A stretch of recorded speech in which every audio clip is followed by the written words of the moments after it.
Dumako naman tayo sa may init na balita sa mundo ng sports. Narito si Marion Pansoy para ihatid ang balita sa pampalakasan.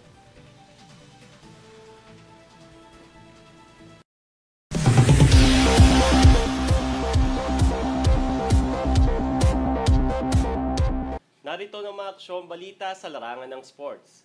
Matapos ang ilang buwang pagdidesisyon, dineklara ni Dave Aldeponso ang kanyang plano na magpa-drop sa nalalapit na 2024 PBA draft. Adi pa nito, wala siyang natanggap na offers sa ibang bansa. Sa kabilang banda, nagbigay ng inspirasyon ang kanyang tatay ni si Danny Aldeponso at kapatid na si Sean para magpa-drop sa PBA.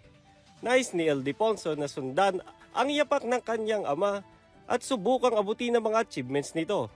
Gusto rin no makipagduelo sa kanyang kapatid kaya magpapasa siya sa 2024 PBA draft. Ngunit hindi pa niya na-submit ang kanyang application sa PBA. Si Aldeponso ay sasabak sa Philippine side SGA sa paparating na William Jones Cup sa Taipei, Taiwan sa huling bahagi ng buwang ito. At yan ang mga aksyong balita sa larangan ng sports. Ako si Mario Pansoy.